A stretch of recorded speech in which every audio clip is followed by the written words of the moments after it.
join me in the pledge of allegiance?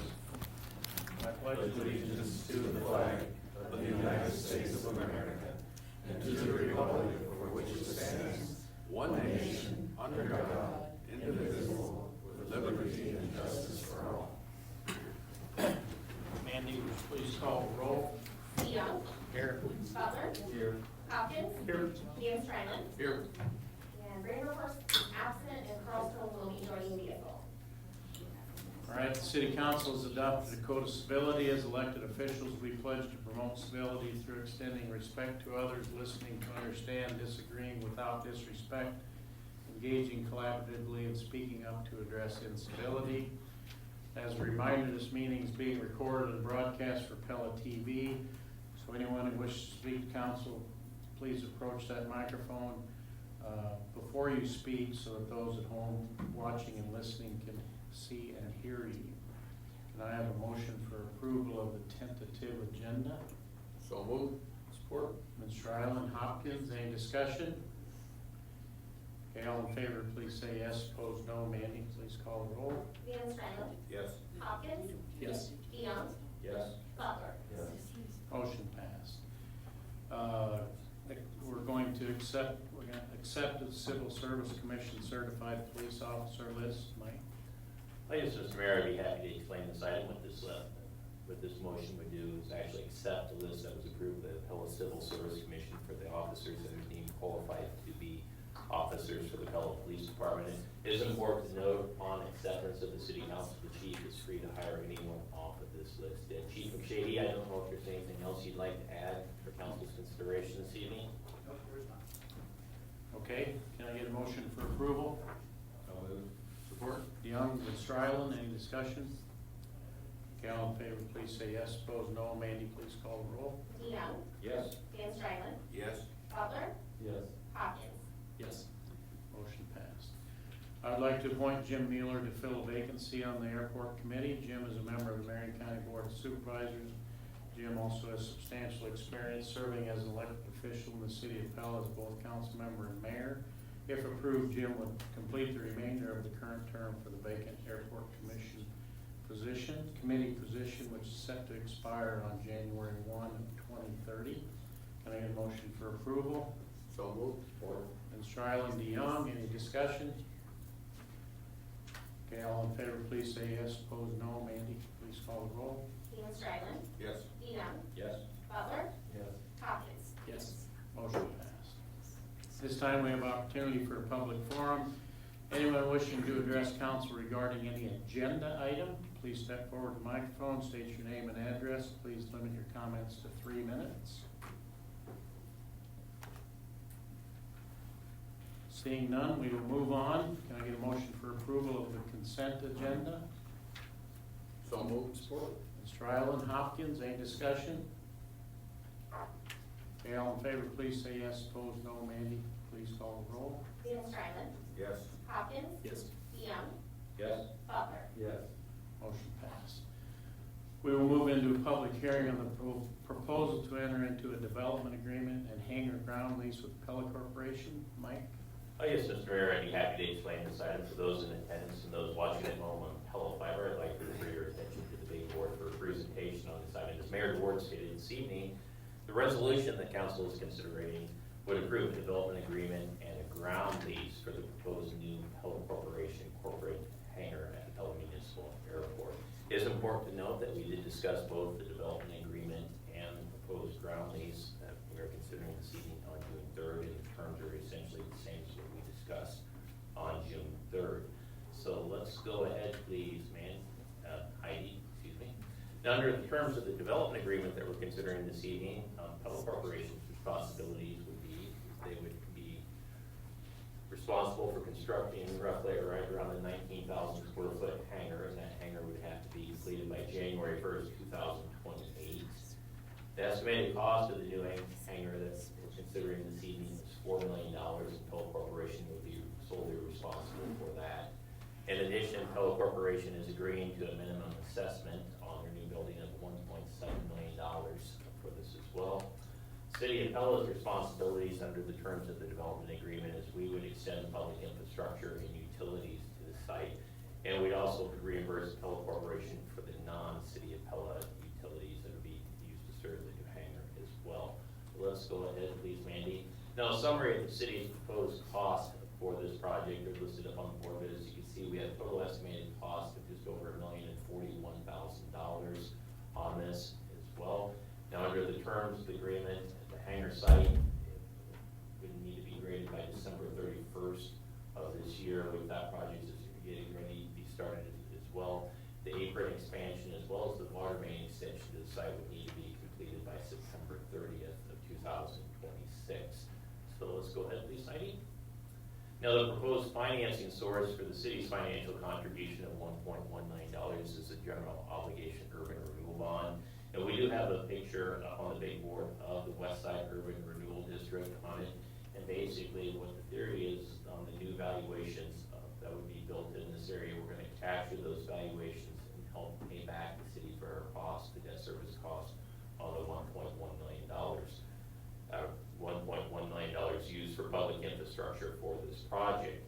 It is important to note because of timing issues, potential timing issues, there may be a few years, particularly during the first few years of the debt service schedule, where we do not have adequate valuations in the West Side Urban Renewal Plan, and there may be a need to increase the city's debt service levy by approximately 10 cents to cover the cost of the debt service on that as well. So let's go ahead, please, Heidi. Now, as far as the ground lease is concerned on this, this is the site for the Pella Corporation hangar. The ground lease is actually leasing the ground from the city to be able to build the hangar on city property. The lease terms that we're considering this evening is 39 years. It is important to note that that is the same terms that Weiler Transportation was given for their new hangar that was constructed at Pella Municipal Airport.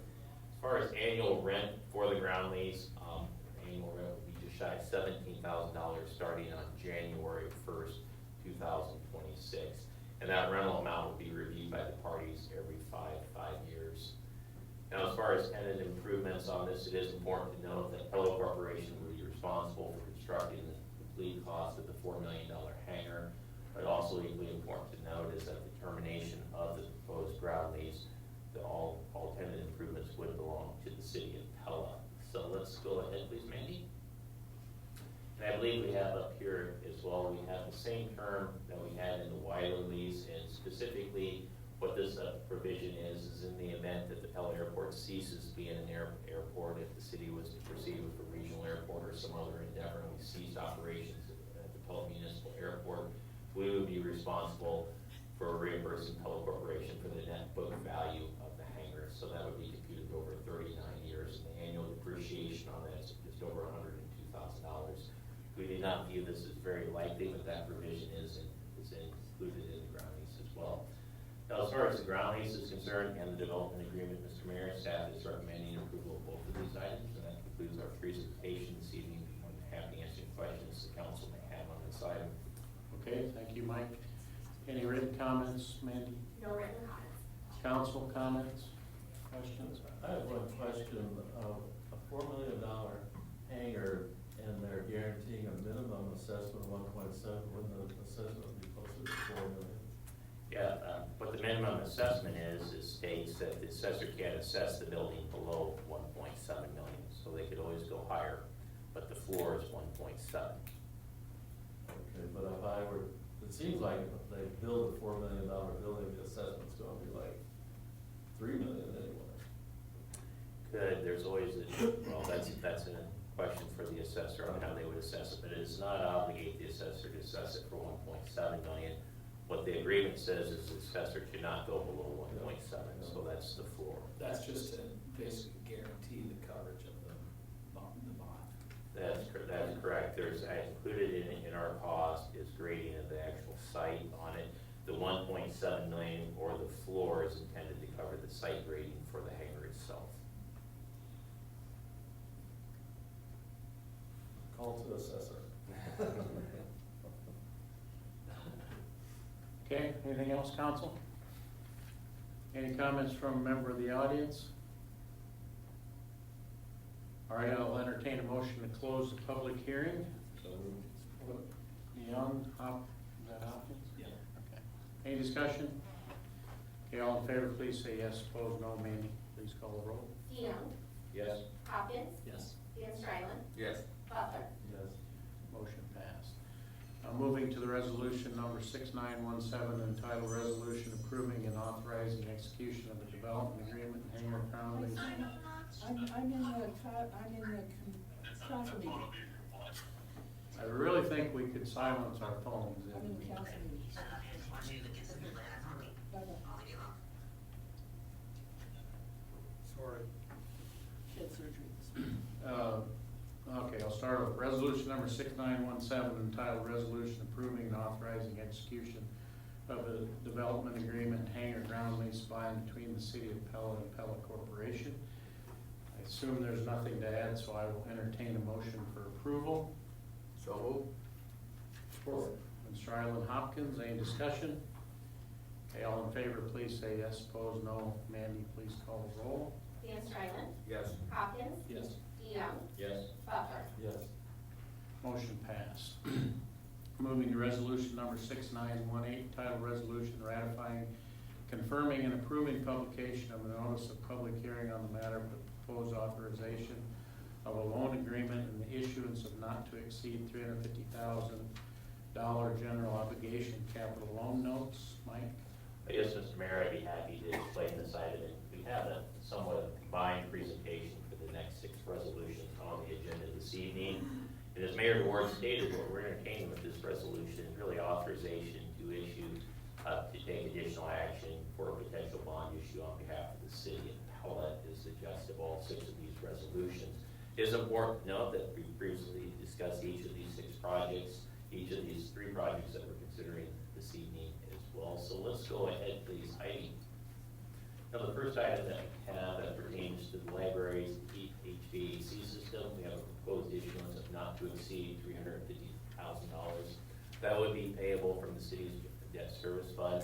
If you recall, during the budget process for these projects, in particular the library HVAC project, we also stated that it was likely that the city would need to issue debt to fund the cost of this project, which we're considering this evening, at least in the authorization to take additional action for debt issuance. But the debt service would be paid from a transfer from the city's electric utility to the general fund as well. So we did not believe there'd be any impact to the city's property tax rate as a result of the issuance. So what we have this evening as far as resolutions is the first resolution that we have that pertains to this particular proposed bond issue is a resolution approving the publication and notice of hearing that was published in the Marion County Express on August 22nd. We're conducting the public hearing this evening that we have for the proposed bond issue on it, and that'd be a $350,000 general obligation bond issue. And then we have the resolution proceeding for additional action for the issuance of the bond issue as well. So with that particular one, Ms. Mayor, that concludes the staff presentation. I'd be more than happy to answer any questions the council may have on this item. All right, thanks, Mike. Can I get a motion for approval? Support. Hopkins, DeYoung, any discussion? Okay, all in favor, please say yes. Opposed, no. Mandy, please call the roll. Hopkins, Yes. DeYoung, Yes. Butler, Yes. Carlstone, yes, Van Strylen. Yes. Motion passed. So we move into a public hearing on the authorization of a loan agreement and issuance of notes to evidence the obligation of the city there under. And right, nothing to add? That is correct, sir. Okay. Any written comments? No written comments. Council comments? Any member of the public have a comment?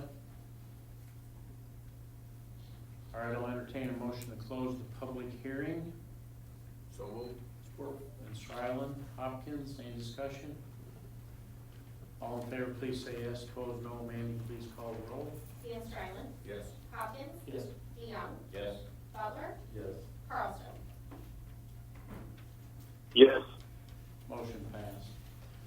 Resolution number 6919, entitled Resolution Instituting Proceedings to Take Additional Action for the Issuance of but not to exceed $350,000 general obligation capital loan notes. Nothing to add, I assume. I get a motion for approval. Support. Hopkins, Van Strylen, any discussion? Okay, all in favor, please say yes. Opposed, no. Mandy, please call the roll. Hopkins, Yes. Van Strylen, Yes. DeYoung, Yes. Butler, Yes. Carlstone.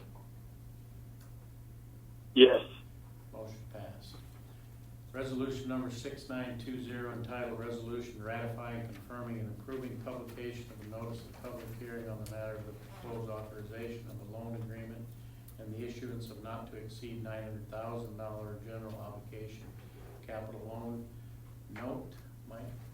Yes, Mr. Mayor, I'd be happy to explain this item. And once again, very similar to the previous item that we have. The only difference is for this project is the city's soccer complex improvement project. As council is aware, we are replacing the irrigation system at the city's soccer complex on this. This proposed bond issue is in the amount of a not to exceed $900,000. And like the library HVAC system, what is being proposed is financing that annual debt service cost would be from an electric contribution to the city's general fund. Now, as Mayor Ward stated, as far as the resolutions are concerned, the first one that we are considering this evening simply approves the publication notice that was published in the Marion County Express on August 22nd. Then we'll conduct the public hearing for this project, or this bond issue for this project. And the last item is a resolution to take additional action for the issuance of a not to exceed $900,000 for this project. And with that, Mr. Mayor, that concludes the city staff presentation. We're going to have to answer any questions the council may have on this item. Okay, thank you, Mike. Can I get a motion for approval? So moved. Van Strylen, Hopkins, any discussion? Okay, all in favor, please say yes. Opposed, no. Mandy, please call the roll. Van Strylen, Yes. Hopkins, Yes. DeYoung, Yes. Butler, Yes. Carlstone.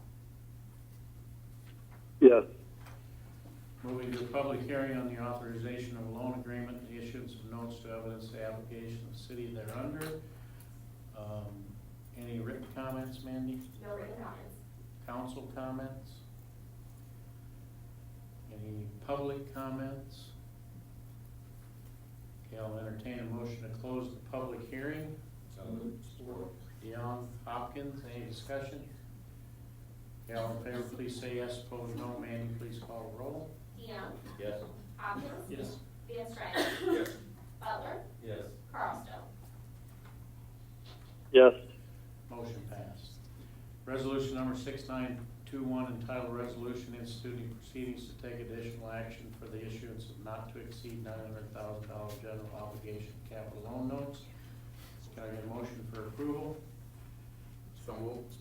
Ms. Strylen, Hopkins, any Support. discussion? Any discussion? Okay, all in favor, please say yes. Opposed, no. Mandy, please call the roll. Van Strylen, Yes. Hopkins, Yes. DeYoung, Yes. Butler, Yes. Carlstone. yes, Motion passed. Resolution number 6922 entitled Resolution Ratifying, Confirming, and Approving Publication of Notice of Public Hearing on the matter of the proposed authorization of a loan agreement and the issuance of not to exceed $934,000 general obligation capital loan notes. I know why you put 2 bottles of water in front of me tonight. Mike? Yes, Mr. Mayor. Once again, this is a very similar project. This one's for the renovation of 215 Main Street. The proposed use for this property is we're planning on moving the city's planning and zoning offices in this building as well. In addition, we also have tentatively, we're planning to pull that Marion County licensing station would also take place as well from this location. In addition, all the planning and zoning board meetings would take place at this location. And with this renovation, there's 5 planning and zoning boards that would hold their meetings at this location. So overall, what we're proposing this evening is a bond issue of not to exceed $934,000. Once again, this would be payable from the city's debt service fund, but equally important to note, the annual debt service we are proposing to be funded by a transfer from the city's electric utility to the city's general fund for this project. Very similar to the prior resolutions that we entertained this evening. The first resolution simply approves the publication notice that was published in the August 22nd Marion County Express. Then we'll conduct a public hearing on this. And the last resolution authorizes staff to take additional action for the not to exceed $934,000 in general obligation capital loan notes for this project. And that concludes the city staff presentation this evening, Mr. Mayor. All right, thank you, Mike. Can I get a motion for approval? Hopkins, DeYoung, discussion? Okay, all in favor, please say yes. Opposed, no. Mandy, please call the roll. Hopkins. Yes. DeYoung. Yes. Butler. Yes. Carlstone. yes, Van Strylen. Yes. Motion passed. Move to a public hearing on the authorization of a loan agreement and issuance of notes to evidence the obligation of the city thereunder. Any written comments, Mandy? No written comments. Council comments? Any audience comments? Okay, I'll entertain a motion to close the public hearing. DeYoung, Hopkins, any discussion? Okay, all in favor, please say yes. Opposed, no. Mandy, please call the roll. DeYoung. Yes. Hopkins. Yes. Van Strylen. Yes. Butler. Yes. Carlstone. yes, Motion passed. Resolution number 6923 entitled Resolution Instituting Proceedings to Take Additional Action for the Issuance of Not to Exceed $934,000 General Obligation Capital Loan Notes. Can I get a motion for approval? Support. Hopkins, Van Strylen, any discussion? Okay, all in favor, please say yes. Opposed, no. Mandy, please call the roll. Hopkins. Yes. Van Strylen. Yes. DeYoung. Yes. Butler. Yes. Carlstone.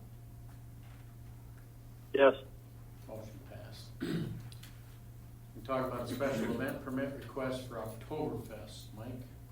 Yes, Mr. Mayor, this request comes to us from the Spirit of Pella, and its mayor board stated to host Oktoberfest, which is tentatively planned for October 10th from 5 to 8 p.m.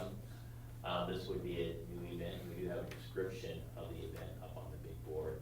The promoter is also requesting to have food trucks placed in the alley that's highlighted up here on the big board that we have right here between Franklin and Liberty Street, from Main Street extending east to East First Street, that is as well. Now, as far as the Oktoberfest is concerned, the promoter is also proposing a separate area of public property and private property that is behind the Ward of Our Hands and the Solar Peanut Pub, using temporary stations back here as highlighted that we have up on the big board as well. Now, with that, let's go ahead, please, Heidi, to the last slide on this. It is important to note that all pertinent departments have reviewed the application. Now, at the time of the publication of the special, at the time of the packet publication, we received the special event fee, as well as the clock and steel rental fee on this as well. Yeah, excuse me, I'm sorry, I misread that. The special event fee and the clock and steel plaza rental fee have not been paid, therefore we'll have a conditional approval this evening, subject to the payment of those fees as well. And then in addition, the last item that we have here, so we do have a conditional approval of this special event permit, subject to the appropriate fees being paid to the City of Pella, as well as City Council approving the necessary alcohol licenses for the event as well. So that concludes the city staff presentation this evening, Mr. Mayor. All right, thank you. Can I get a motion for approval? So moved. Hopkins, DeYoung, any discussion? Okay, all in favor, please say yes. Opposed, no. Mandy, please call the roll. Hopkins. Yes. DeYoung. Yes. Butler. Yes. Carlstone. yes, Van Strylen. Yes. Motion passed. Resolution number 6924 entitled Resolution Temporarily Closing Public Ways or Grounds in Connection with a Special Event Known as Oktoberfest. Can I get a motion for approval? So moved. Support. Hopkins, Van Strylen, any discussion? Okay, all in favor, please say yes. Opposed, no. Mandy, please call the roll. Hopkins. Yes. Van Strylen. Yes. DeYoung. Yes. Butler. Yes. Carlstone. yes, Motion passed.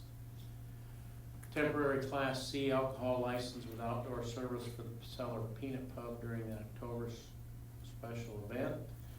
Can I get a motion for approval? So moved. Support. Van Strylen, any discussion? That approval comes from us and not from the state? Mandy, do you want to answer that question? So the peanut pub applies to the state, but then as a local authority, we have to approve allowing it. About the fee, just conditional and getting the fee paid. Yes, special events conditional upon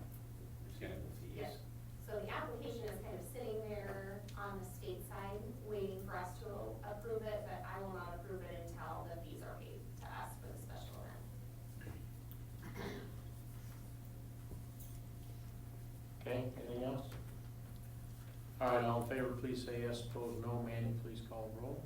Hopkins, Yes. Van Strylen, Yes. DeYoung, Yes. Butler, Yes. Carlstone. yes, Motion passed. Special event permit request for Dutch Party Kids train rides. Mike?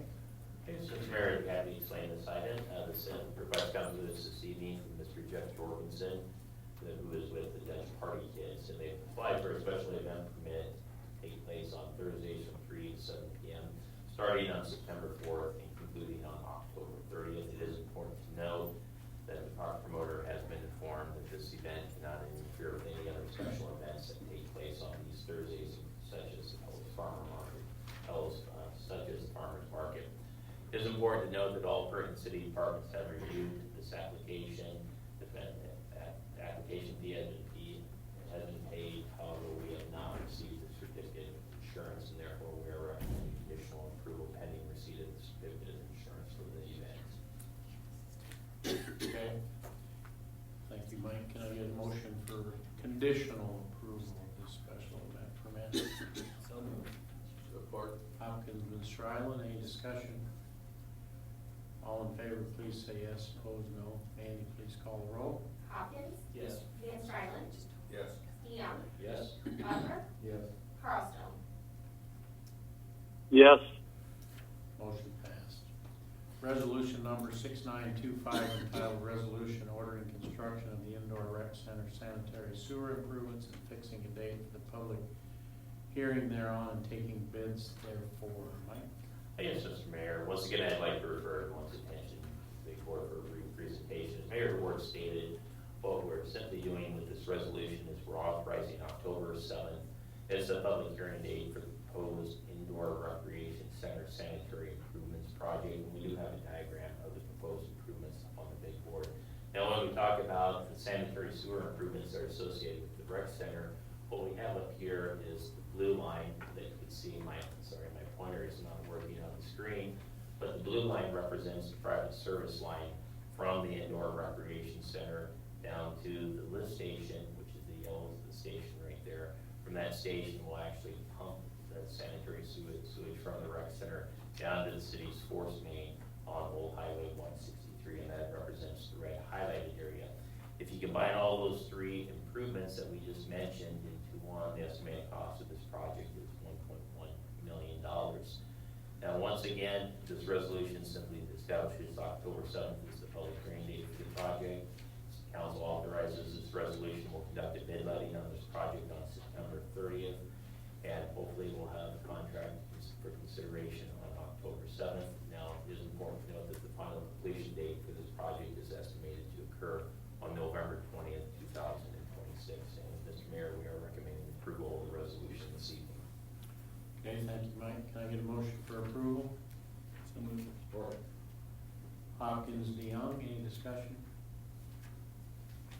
Does this extension open up more area for sanitary sewer around this? Due to the location of the lift station, Mr. Mayor, the safe answer is primarily the Pella Sports Park.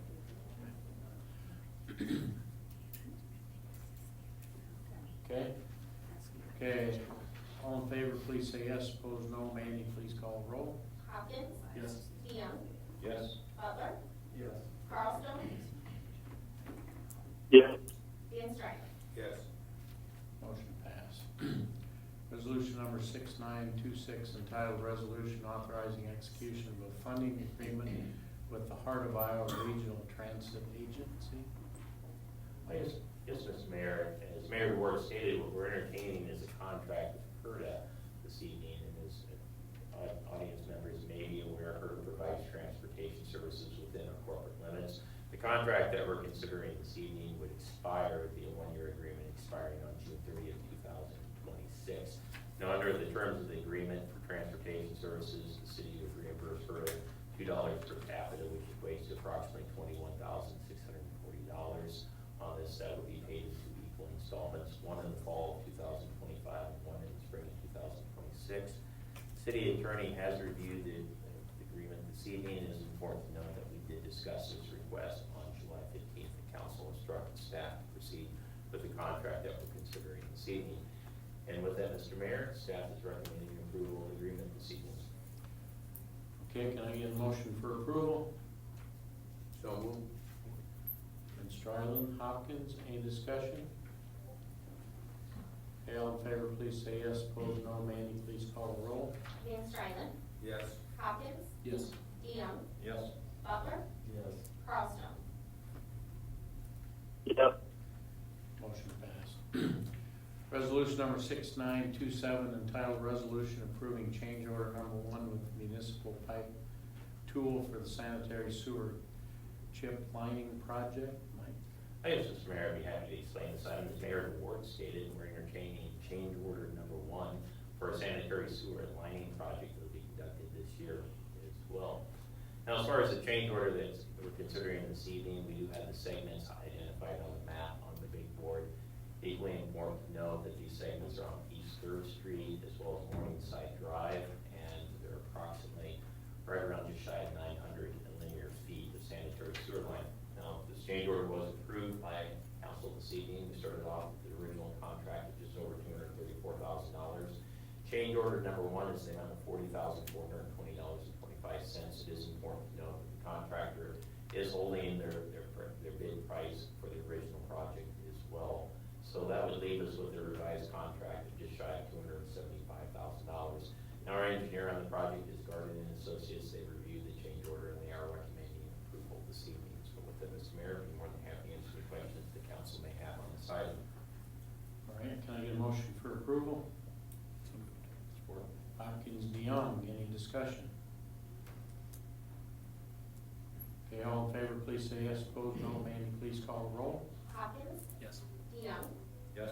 Butler, Yes. Carlstone, yes, Van Strylen. Yes. Motion passed. Resolution number 6928, entitled Resolution Approving Iowa Department of Transportation Agreement for the apron expansion at the Pella Municipal Airport. Mike? Thank you, Mr. Mayor. As Mayor Ward stated, this resolution actually approved a grant agreement with the Iowa Department of Transportation for apron expansion project at the Pella Municipal Airport. Now, under the terms of the grant that we're considering this evening is for 60% of the eligible cost for the apron expansion, and the apron expansion has an estimated project cost of just over $610,000. The DOT, under the terms of this grant, would pay for 60% of the cost, which their share would be about $365,000. The city's local match would be $244,300 on this. It is important to note that the city attorney has reviewed this agreement and staff is recommending approval this evening. All right, thank you. Can I get a motion for approval? So moved. Support. Hopkins, DeYoung, any discussion? Okay, all in favor, please say yes. Opposed, no. Mandy, please call the roll. Hopkins, Yes. DeYoung, Yes. Butler, Yes. Carlstone, yes, Van Strylen. Yes. Motion passed. Moving on to ordinance number 1076, entitled an ordinance amending the zoning ordinance of the City of Pella, Iowa by amending the boundaries of the R2 district to include the property generally located west and northwest of the intersection of Brook Circle and Idaho Drive, and directing the zoning administrator to note the ordinance number and date of this change on the official zoning map. This is the second reading. Mike? Yes, Mr. Mayor, once again, I'd like to refer everyone's attention to the board for presentation of this item. Now, the zoning request that we're considering this evening, or rezoning request, comes to us from Pella Partners LLC, and is to rezone just over 13 acres of property that's located by the Brook Circle and Brook Circle subdivision, which is located in the blue area down below, as well as just north and northwest of Idaho Drive. Now, the area that we're talking about this evening is the yellow highlighted area, the triangle area. That's the 13 acres. The request this evening is to rezone the property from A1 agricultural over to 2-family residential, which means that we would allow, the council approves this request, both single family as well as duplex or 2-family homes to be constructed on the property. Let's go ahead, please, Heidi. Now, overall, staff believes that this rezoning request aligns with the aspects of the city's comprehensive plan, particularly the future use land map. This area was identified as low-density housing in the city's comprehensive plan. Both single-family and 2-family housing does qualify as low-density housing within the comp plan. It is also important to know that this property is also located in close proximity to existing R2 zoning. So from the issue of spot zoning with this, we believe that does not exist with this, and that this request is consistent with the city's comprehensive plan.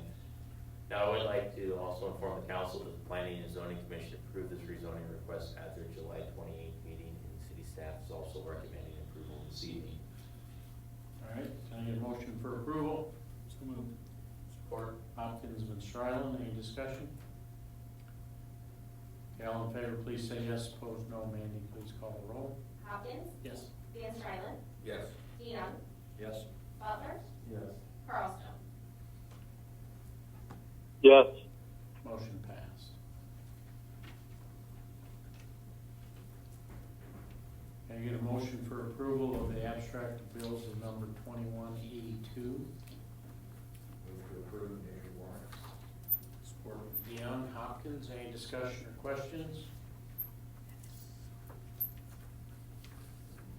Okay, all in favor, please say yes. Opposed, no. Mandy, please call the roll. DeYoung, Yes. Hopkins, Yes. Van Strylen, Yes. Butler, Yes. Carlstone. yes. Motion passed. Any council member or any other business you'd like to have addressed this evening? Any member of the public have any other business you'd like to address council with this evening? If so, please step forward to the microphone, state your name and address. Please limit your comments to 3 minutes.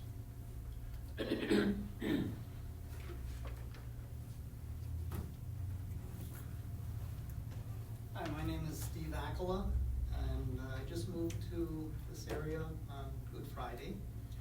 Prior to that, I lived in Stevens Point area where it's 10 degrees colder. I'm really happy with the City of Pella. It's a great place to live. I did a bit of research and figured out here's where I want to be. In Stevens Point, I had a horse farm, small horse farm by Iowa standards, maybe 11 acres. But it was good enough for 4 horses and a German Shepherd. That German Shepherd ran around the property all it wanted, stayed within the confines of the 11 acres, and it worked out really well. I moved to Pella, and now I was surprised that there is no dog park or anywhere to let my dog run free. I saw one of the meetings where somebody was talking about a dog park, and I went to that Big Rock Park, and that's no place for a dog to run free. It has a requirement of have a leash on it anyway. I walked my dog down the street where I live, and it's a big dog. It's a German Shepherd, 75 pounds, and it's intimidating. It's not a mean dog by any manner, but I get people walking across the street to walk on the other side. It's discouraging, very discouraging. You know, 58% of the people in the state of Wisconsin, or in the state of Iowa, 58% of the homeowners in the state of Iowa have a dog. That's a lot of dogs. And when I lived in Stevens Point, that's where I was from, they had a dog park. People would take care of their dogs. They were very grateful to have a dog park. They pick up after their dogs. The dog park was clean. I don't think people in Wisconsin are any more different than the people in Iowa.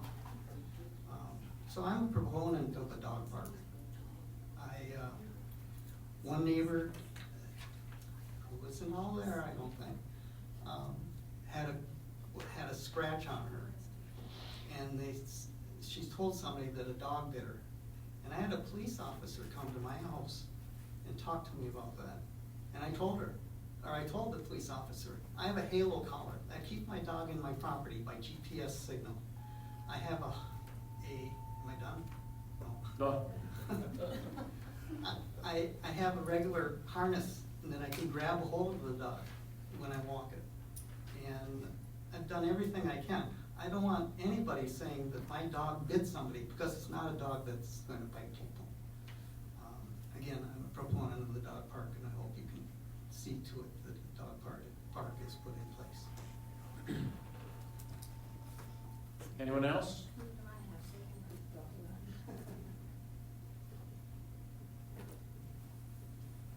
All right, then we will move into our policy and planning. We have some things to discuss. We're going to start with our talk about a UTV ordinance, something we've discussed before, but Mike? Yes, Mr. Mayor. Mayor Ward stated what we're here to talk about this evening is a proposed UTV ordinance that would allow UTVs to operate on the City of Pella streets. Now, it is important to note when we talk about UTVs, they are regulated under state code, and specifically what state code states is they're allowed to operate on city streets if authorized by the city council on it as well. Now, when we talk about the state code requirements, we have them listed up on the board and the requirements that UTVs are required to follow. And once again, state code requires city councils to authorize which streets UTVs can operate on. Now, a little bit of background of doing some research on this up around the Des Moines metro area. When we talk about the larger cities such as Des Moines and West Des Moines, they do not have UTV ordinances, so staff does not believe UTVs are allowed to operate in the city of West Des Moines or Des Moines on their city streets. Ankeny, it's our understanding, had a UTV ordinance that allowed UTVs to operate on their streets for a 2-year period of time. That ordinance expired in July of 2025, and we're not sure if the city council has extended that ordinance or not. Likewise, when we deal with smaller cities, such as the city of Knoxville, they have a UTV ordinance which allows UTVs to operate on their streets as well. So let's go ahead, Heidi. Now, the proposed ordinance that we are considering this evening had a lot of input that was solicited by our police department, and the police department is recommending approval of the ordinance this evening. And to summarize the police department's findings and why they're recommending that is, it's my understanding that Marion County allows UTVs to operate on county roads. There's other communities within Marion County where UTVs can't operate. And to avoid general confusion in the area, they think it'd be maybe problematic if the city were not to allow UTVs to operate on city streets while others do on that as well. So the ordinance that we have this evening does allow for UTV use on city streets. So let's go ahead, please, Heidi. Now, we are going through some of the requirements that we have listed here with UTVs, and we'll make sure that any questions regarding the requirements or specifics regarding this ordinance are directed back to Chief McShakey this evening. But let's go ahead, please, Heidi. And once again, what we have here is there's a lot of aspects to the ordinance, but generally speaking, when you talk about UTVs, as long as the speed limit is below 35 miles per hour, with this ordinance, UTVs would be able to allow on that respective street. If the speed limit's above 35 miles per hour, they would not be allowed to operate on city streets. So let's go ahead, please, Heidi.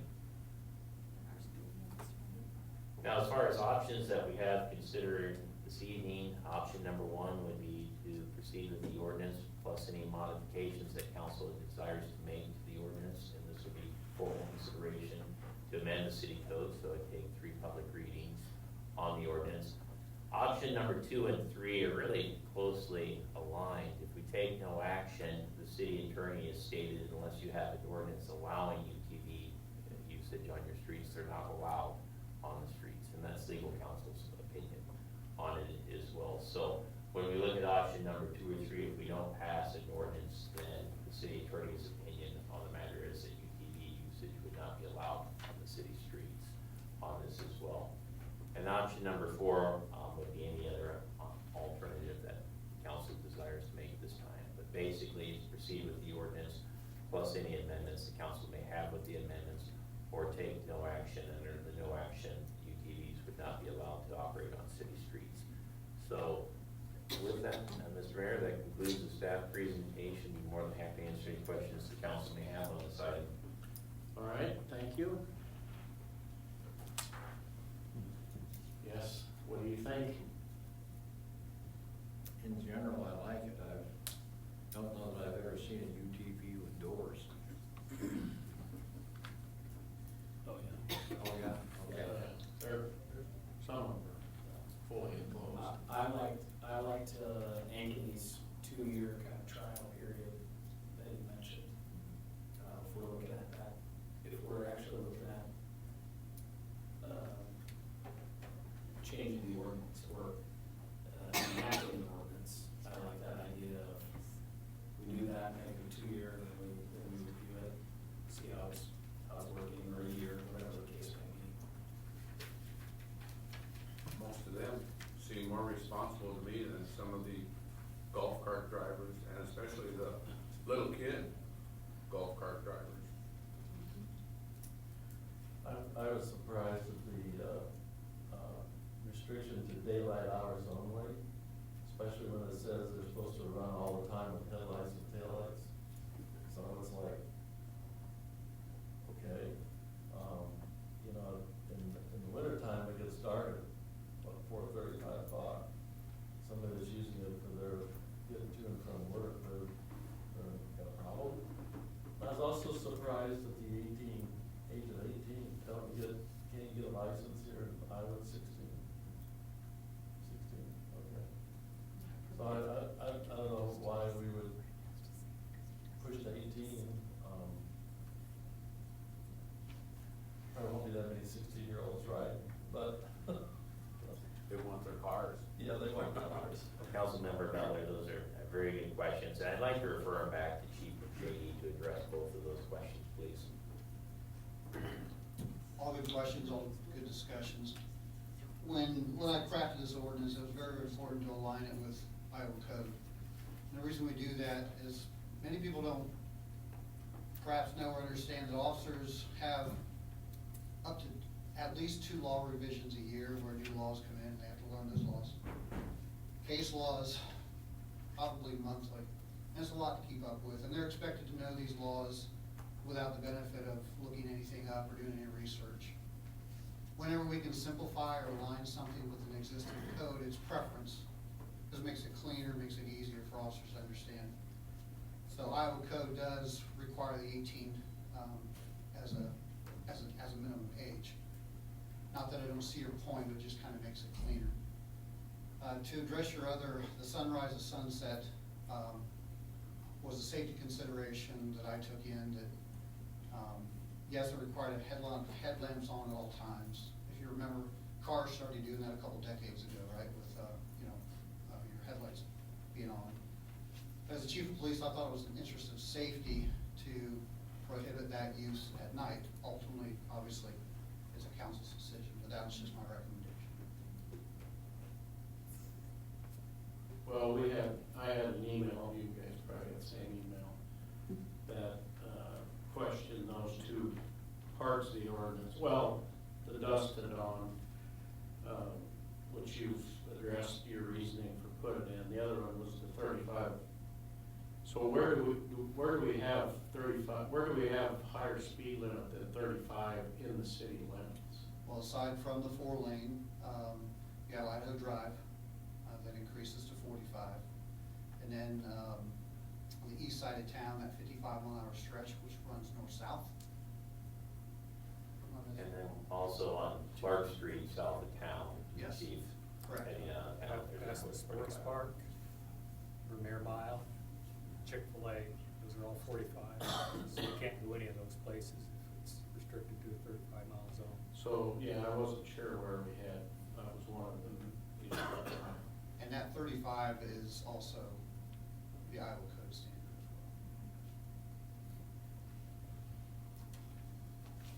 I think the speed limit is 35, but that doesn't mean you can't drive on a road where the speed limit is 45.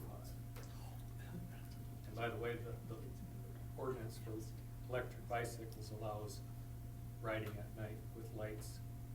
Really? Well, I think that's what we're gonna talk about next, right? Well, so we're looking for direction, what kind of an ordinance we wanna have brought to vote on. I think that's where we're headed, to vote on an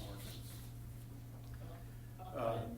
Can you go back, I was just curious, the permitting, so registration, what does that really mean with the Iowa Department of Natural Resources? To own one, you have to have that, or to To drive drive one? it on the streets, you need it to be registered. That's an annual registration through the DNR.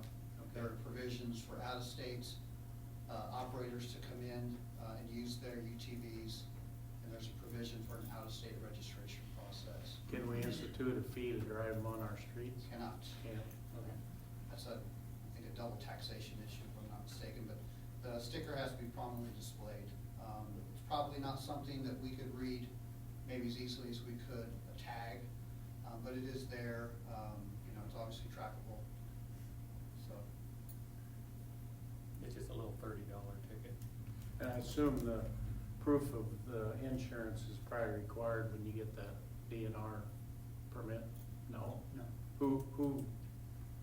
Where do you have proof of insurance on the vehicle? It has to be like a car, you have to have it Yes. on, okay.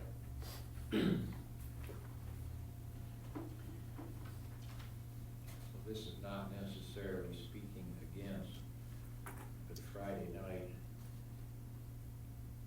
coming into town from the west, I met this, what on earth is that? And it was a UTV, with the headlights here instead of an automobile out here. It was really strange. There's a lot of expensive vehicles out there, Yeah. whatever, hard to describe them. Well, I think the light, the dusk to dawn, the lighting, I think that is legit, in my opinion, it's legitimate safety concern. Because the headlights are not like a car, as you said, they're narrow. So I understand where you're coming from, where you're looking at that from a safety standpoint. But I would point out, a motorcycle has one headlight. Yeah. Yeah. And that can be just as disconcerting too at times. And your No question. bicycles and electric vehicles. That's will be why allowed. they're dangerous. My opinion is to go with the opinion of the folks who are gonna have to enforce it. So if that's what Chief suggested, that's where I'm gonna lean.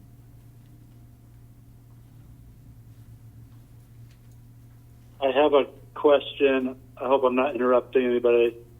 Does this apply to golf carts or not? That's a good question, Doctor. No, it does not. We already have an ordinance that regulates the golf carts, prohibits ATVs.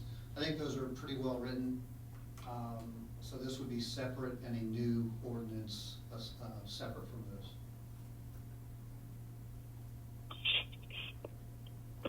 Thank you for the clarification.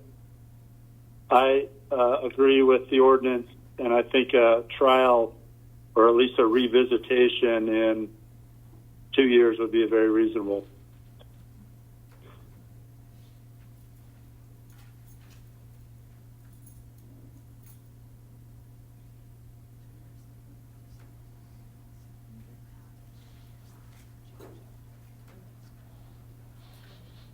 Anything else?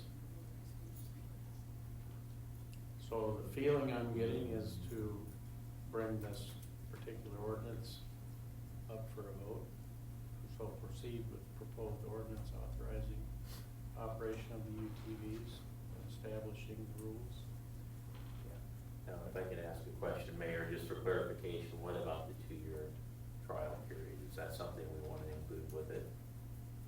Or one, maybe it's not gonna take that long to say it's great or it needs to be revised. I don't think it's gonna take 2 years to determine that. But Trial period would be good, whatever you decide.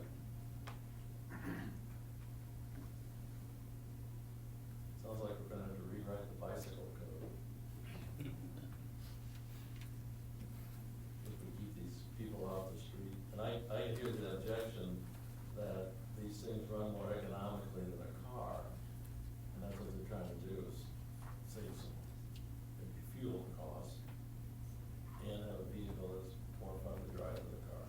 But I think you'd have to put a lot of miles on a $50,000 UTV. Oh, well, Same it's before you broke even on our car, it's not a question of breaking even, it's just that, well, that's pretty economically, and I have it. I want it, I have it, so. Some people just like toys. Yeah. That's fair. Well, I don't think we should question anybody's motivation for it. That's up to everybody.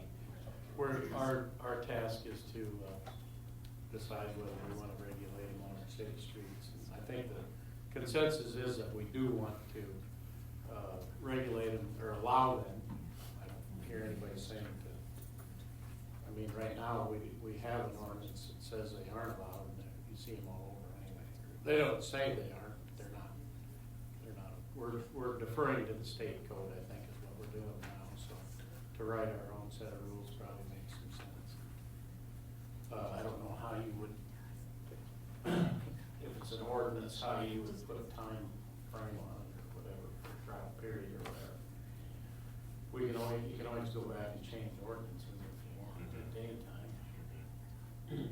Yeah, we can either do it administratively, conduct a review on it, see if any changes are necessary. We can give a sunset date in the ordinance that would force council to come back and review it. So- Okay. That's fine.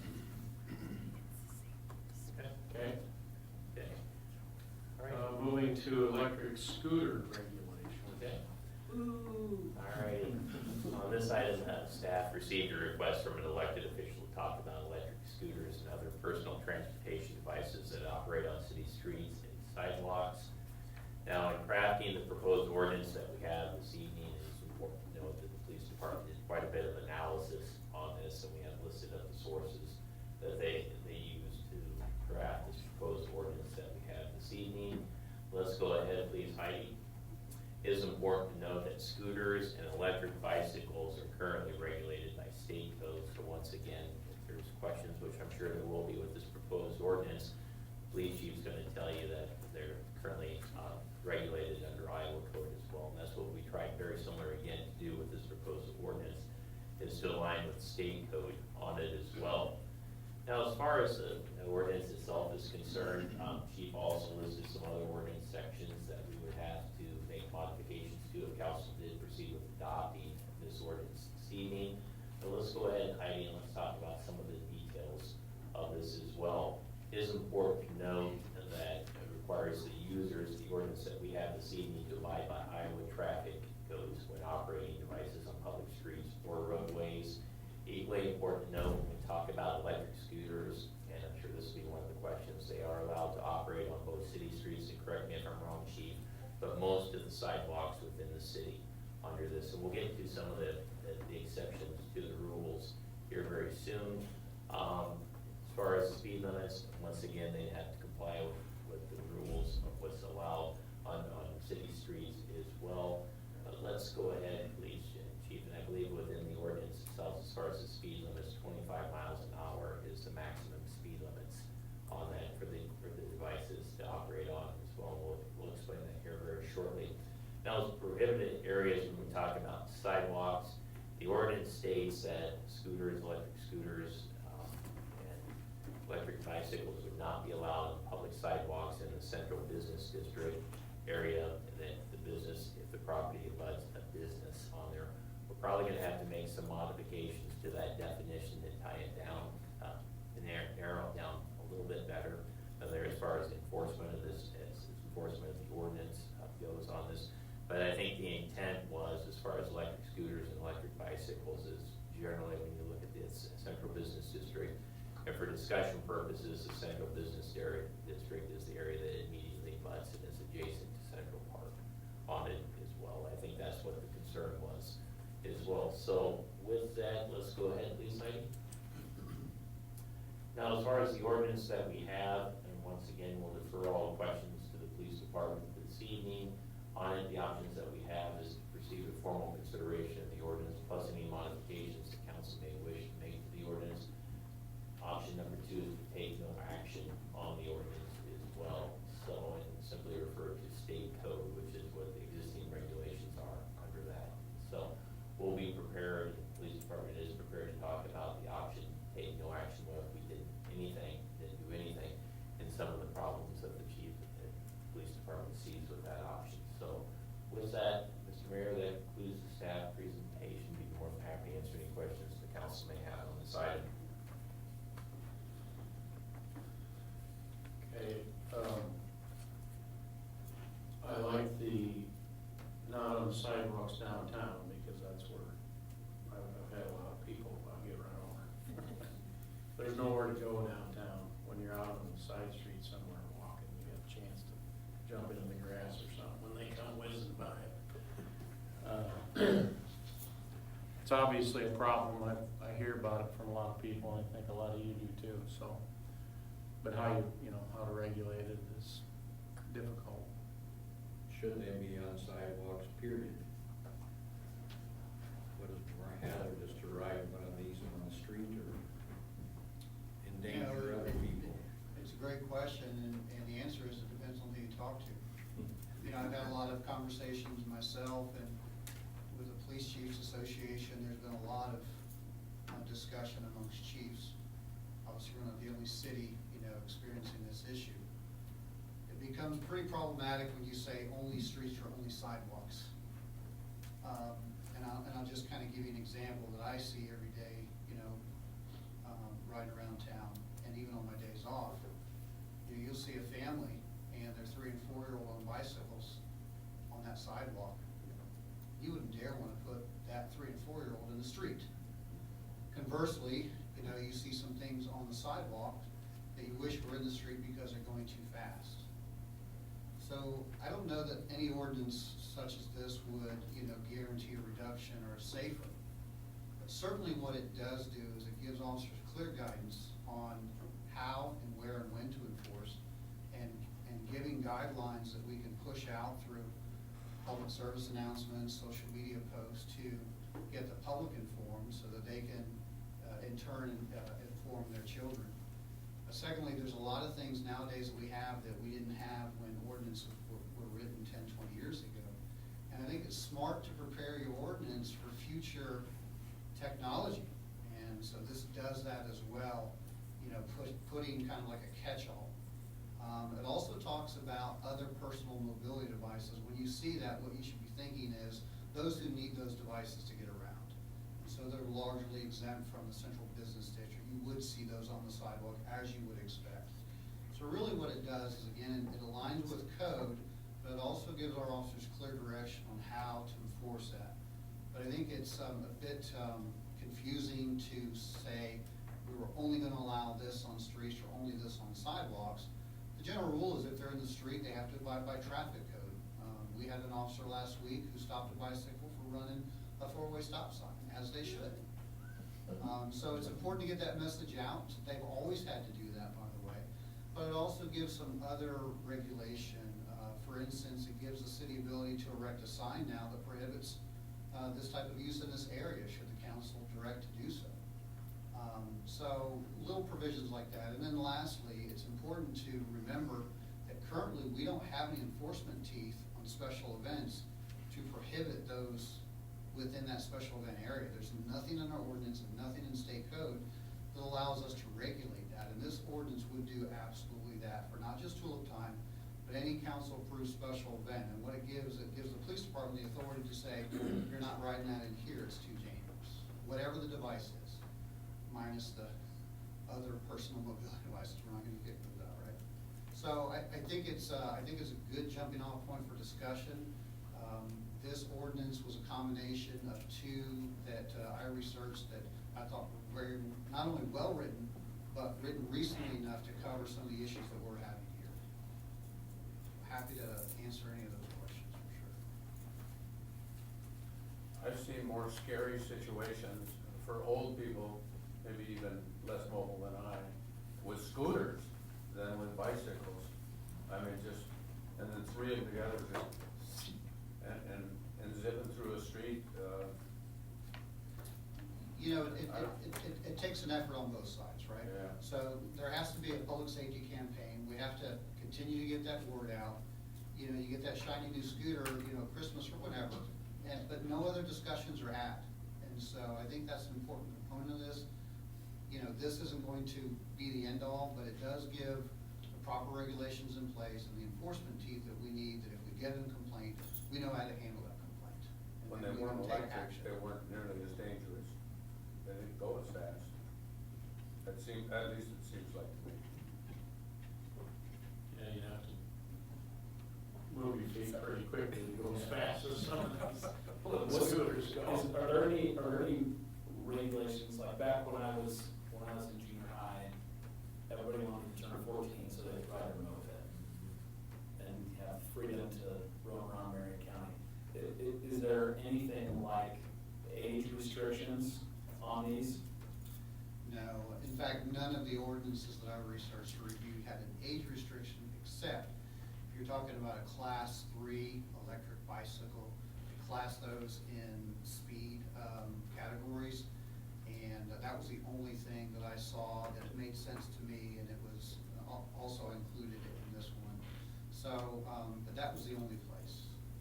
What was interesting also is I didn't see a requirement for helmet usage. That was my next question. I would have to probably get legal weigh-in on that to see if that's something that the city council could do. I would not be opposed to it. I don't think it's a huge burden to go buy a helmet. You know, you're buying some other gear as well, so I don't know that that's a big financial ask. But I think I'd have to get further guidance on whether that would be an option. I think in Iowa's history, I think at one time we had a helmet law on motorcycles, but that got repealed. So it'd be a difficult, I think requiring a helmet would be a difficult. Several states have dropped it. I don't think that would fly. I think I'd have to get legal counsel Yeah. to weigh in because I didn't see it in any of the ordinances, and I've reviewed quite a few, so. Well, I'm all about helping our police department, giving them clarity, clarity, so what they're suggesting seems to make sense to me. Yes, Ann? So this has been kind of near and dear to my heart, having had a child who's had a traumatic brain injury due to not wearing a helmet. That's a whole nother story, but when I was teaching, I was on the health curriculum committee, and we had it built into our curriculum to teach kids bicycle safety. And we're talking about public engagement, maybe just having assemblies, that we're gonna come in and we're gonna talk about, kids, you need to follow these 4-way stop signs, you need to stay to the side of the road. I was with some Pella friends this weekend, and they are scared to death of these kids on scooters right now. They come out of nowhere, they don't obey anything. And is it gonna take a tragedy to happen before we do something? Well, obviously the council's discretion for this ordinance. Should the council decide to enact an ordinance, it gives us some clear direction.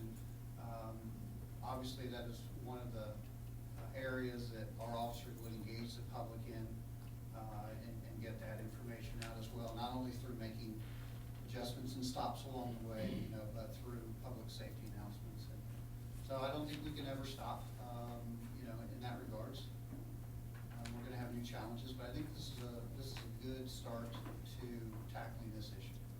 Well, our police department does a great job getting information out, and I think with an ordinance change, that's a good opportunity to get some education out there to parents and kids and everybody, make it a talking point, yes. Yes. Don, I think the ordinance is a great idea, but you're talking about kids following the motor vehicle things, and these kids are really young, they don't know anything about motor vehicle stuff. Just this week, we came up to the 4-way stop on Elm and Broadway, and this 10-year-old kid came shooting through there, didn't look right or left, and didn't stop at all. And then we were pulling out of the post office, and we've got all the bells and whistles on our car and stuff, and this young man came out of nowhere on his electric bike, and we almost hit him. Fortunately, our car's got an automatic stop, but we looked everywhere, our little blinkers didn't go off or anything. I don't know where he came from.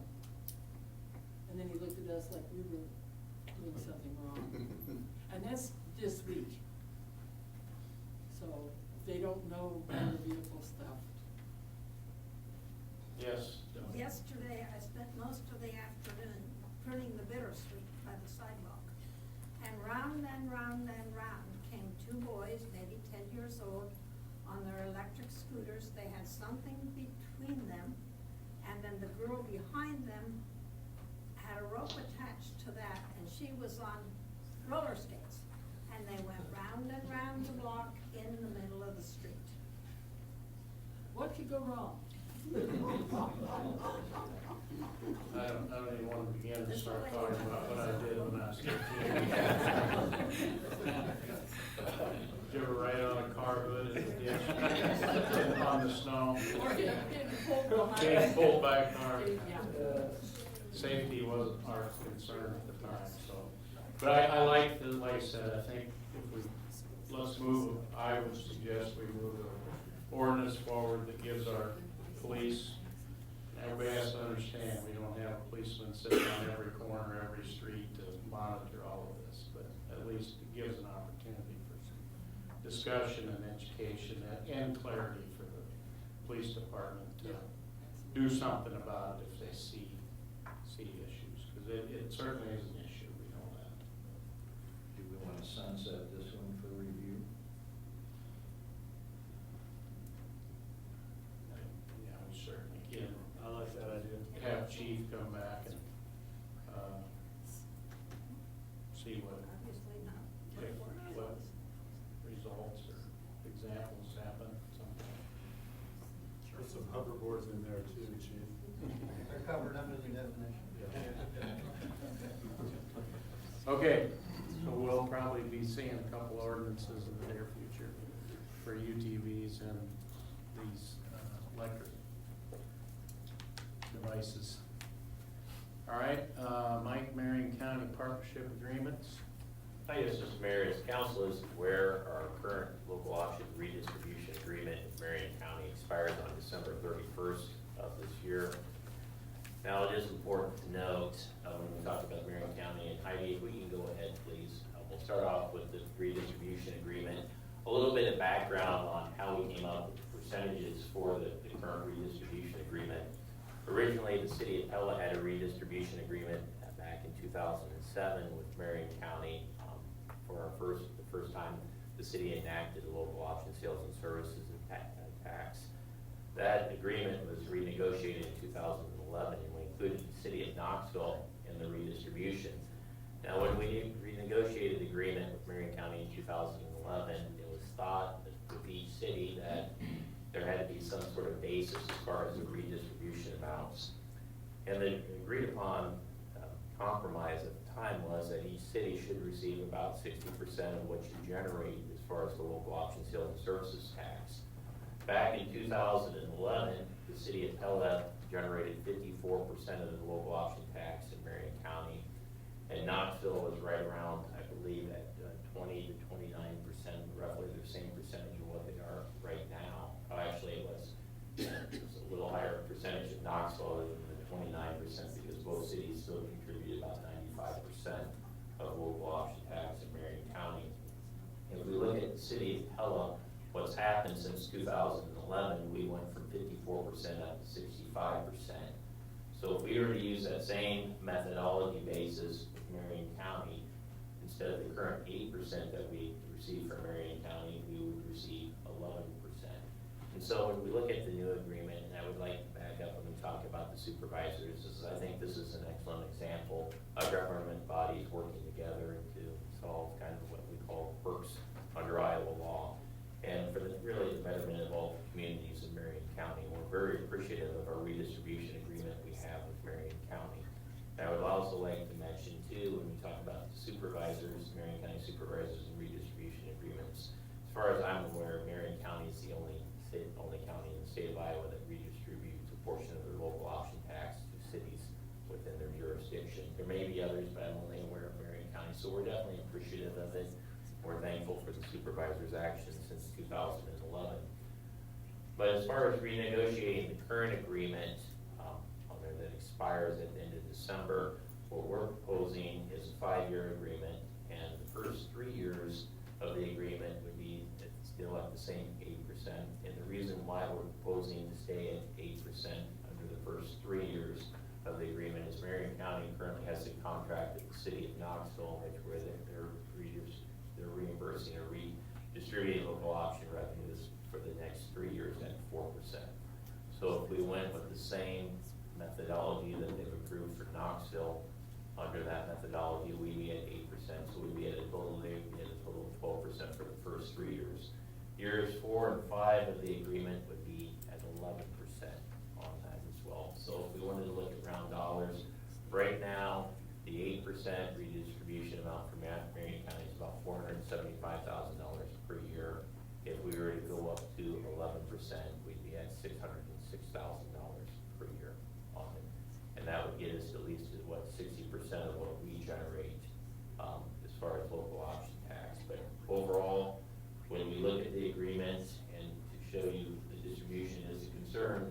Pella generates 65% of all local option taxes in Marion County. But according to the state formula, what actually gets distributed to each jurisdiction in Marion County, we receive only 28% of the tax. And that's the reason for the redistribution amount. So, you know, that was a lot to consider. So we'll start off with this, and Mr. Mayor, we're proposing a 5-year agreement. First 3 years of status quo, we'd be at the 8%. Last 2 years would be at 11% for years 4 and 5. So we're looking for feedback and direction before we present this to Marion County, Mr. Mayor. Okay. Thoughts? I'd rather see it kick in year one, but that's not gonna happen.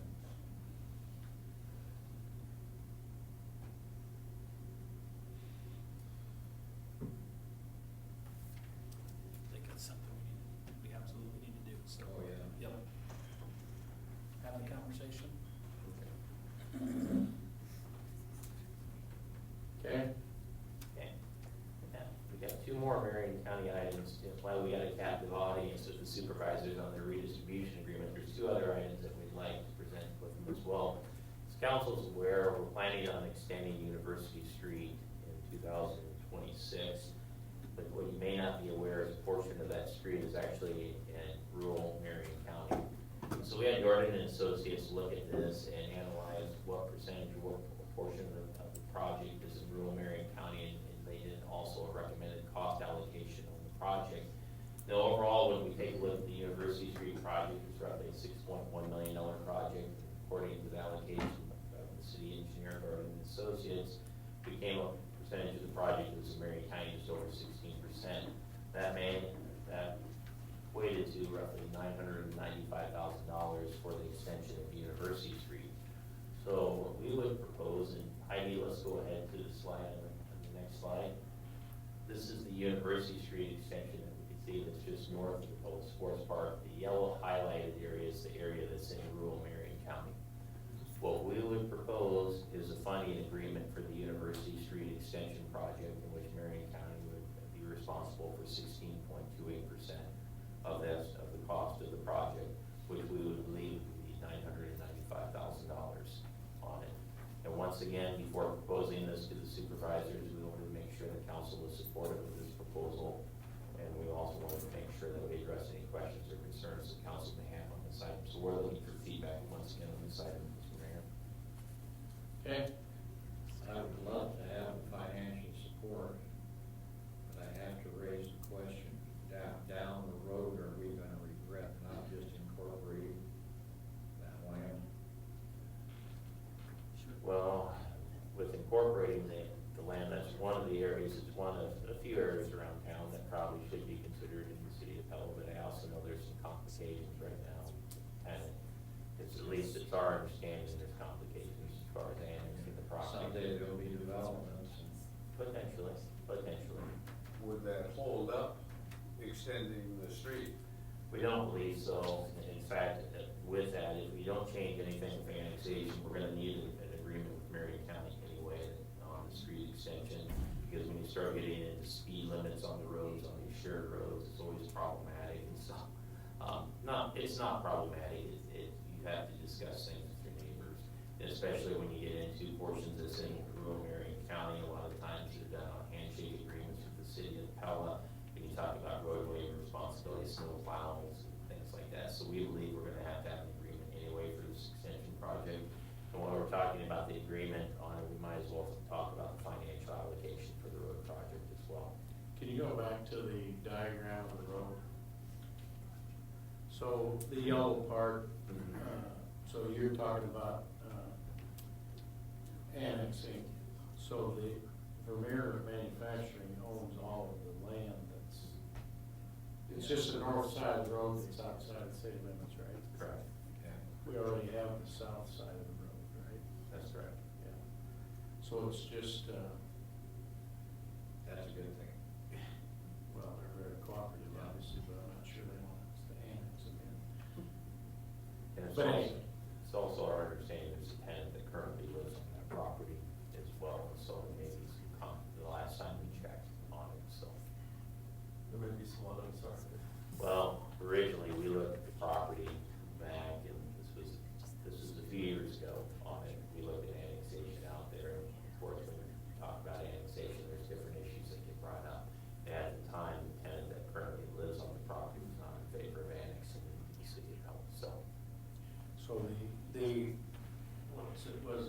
2/3, or the voluntary annexations, 2/3 or 3/4? Voluntary, so voluntary, but I think But with how much? non-consenting, you have to control 80% of the land mass on it, So in this case, would just be the one single owner of the property would be the only party that would have to agree? Well, with that, you also get into parcels, subdividing the parcels out there as well. So with the right of way on it, I mean, that is one application, but it is also an extension of University Street. We thought we might as well talk about the financial obligation. There may not be other things, but again, when you look at the cost of the road currently, the way it sits, portions in Marion County with it, and we thought it'd be good for discussion purposes to talk about the cost allocation of the project as well. Yeah, I think it's wise to include in the discussion. Great if you can get it. Okay. All righty. Last item that we have, let's talk about Enhance Iowa. And as council is aware, we're planning on applying for an Enhance Iowa grant to support the construction of the Pella Community Center. Now roughly, the estimated cost of the project is roughly about $8.3 million. The city of Pella is planning on contributing $5.5 million for the project. Now, as far as the Enhance Iowa grant that would be issued through the state on this, it's for an amount of $500,000. The state requirements require a county local match of $25,000. So while we're having discussions with Marion County on the redistribution agreement, financial participation on the University Street Extension project, we also thought we would ask that the county meets the local match requirement of $25,000 for the Pella Community Center project on it. But we wanted to make sure council was supportive of that request before we made it to Marion County. Seems like it's already got turned down once, didn't it, or not, Webb County? I wouldn't necessarily, well, I would state on it as far as what was, I've never asked personally on this, and so, until we hear from the county, then we would know that. We plan on bringing this up for a discussion. Yeah, they contributed a lot to Knoxville's projects. Okay. All right. Well, that's all we had as far as Marion County items, Mayor. So Heidi, excuse me, let's go ahead to future council items that we have here. I can shed light and details and tentative dates on a few of these projects. The stormwater management program, we're tentatively scheduled to discuss that on October 7th of this year. As far as the Kiwanis Park tennis courts, proposed dog park, as well as a trail on the western side of our community, we have those items tentatively scheduled for our September 16th meeting. Okay.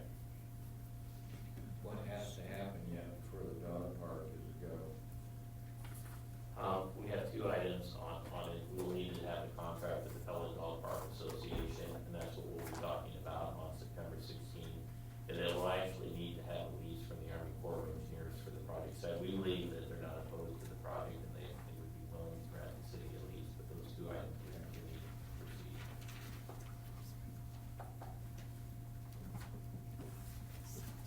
Okay. With that, I'll entertain a motion to adjourn. Hopkins and Stryland, all in favor, please say yes. Opposed, no. Mandy, please call the roll. Hopkins? Yes. Stryland? Yes. Stevens? Yes. Butler? Yes. Carlson? Yes.